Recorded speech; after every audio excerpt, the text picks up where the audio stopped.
ആ ചിരിച്ചോണ്ട് റോഡൊക്കെ ക്രോസ് ചെയ്ത് വരുന്ന ആളെയും കൊണ്ട് നമ്മളന്നൊരു ട്രിപ്പ് പോവാണ്. ഇത് ആക്ച്വലി നമ്മുടെ ക്രിസ്മസ് ട്രിപ്പായിരുന്നു. അതായത് ഡിസംബർ 23-നാണ് നമ്മൾ ഈ ഒരു ട്രിപ്പ് സ്റ്റാർട്ട് ചെയ്തത്.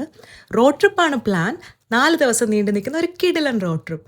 അങ്ങനെ കാടും മലയും പുഴയും ഒക്കെ താണ്ടി നമ്മളിങ്ങനെ വണ്ടി ഓടിച്ച് നമ്മുടെ ഫസ്റ്റ് ഡെസ്റ്റിനേഷനിലെത്തി. അതൊരു വഴിയോര കടയായിരുന്നു. അവിടുന്ന് ഒരു ചായ കുടിച്ചിട്ട് അടിപൊളിയായിട്ട് തുടങ്ങാമെന്ന് വിചാരിച്ചു. അങ്ങനെ അവിടുന്ന് വിതൗട്ട് എനി ഡൗട്ട്സ് റീക്കു ഓടിപ്പോയി ഒരു വാഴയ്ക്കാപ്പമൊക്കെ എടുത്ത് കഴിക്കാനായിട്ടിരിക്കുന്നതാണ് നിങ്ങൾ കാണുന്നത്.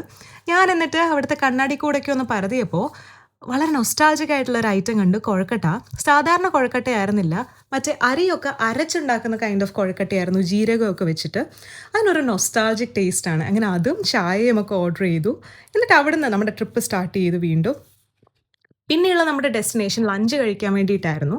കോട്ടയത്തുള്ള കോക്കോ റെസ്റ്റോറൻറ്റിലേക്കാണ് പോയത്. കോക്കോയിൽ നമ്മൾ എപ്പോഴും പോകാറുള്ളതാണ്. പക്ഷേ ഇത്തവണത്തെ experience was not that good. നമ്മൾ കുറച്ച് സങ്കടം ഉണ്ടാക്കുന്ന എക്സ്പീരിയൻസ് ആയിരുന്നു. ഡിസംബർ 23-നാണ് പോയെന്ന് പറഞ്ഞല്ലോ. അപ്പം മിക്കയിടത്തും ഈ പറയുന്ന ക്രിസ്മസ് സെലിബ്രേഷനൊക്കെ കഴിച്ചിട്ട് ലഞ്ചിനായിട്ട് ഇവിടെ വന്നിട്ടുണ്ടായിരുന്നു. സോ ക്രൗഡഡ് ആയിരുന്നു. മേ ബി അതുകൊണ്ടായിരിക്കാം ആ ഒരു എക്സ്പീരിയൻസ് മോശമായത്. എനിവേ നമ്മളൊരു ഡീറ്റെയിൽഡ് വീഡിയോ അതിനെപ്പറ്റി ചെയ്യുന്നുണ്ട്. മെനു ഒക്കെ നന്നായിട്ടൊന്ന് പരതിയിട്ട് നമ്മൾ കുറച്ച് ഐറ്റംസ് ഓർഡർ ചെയ്തു. ആ ഒരു ഐറ്റംസ് ഒക്കെ വരുന്ന ഗ്യാപ്പിൽ നല്ല തണുത്ത വാട്ടർമെലൺ ജ്യൂസൊക്കെ കുടിച്ച് നമ്മളിങ്ങനെ എൻജോയ് ചെയ്തിരിക്കുമായിരുന്നു. പക്ഷെ അപ്പം അറിയുന്നില്ല പിന്നെ എന്താണ് നമ്മളെ കാത്തിരുന്നതെന്ന്. വളരെ സാഡായിട്ടാണ് അവിടെ നിന്ന് ഇറങ്ങിയത്.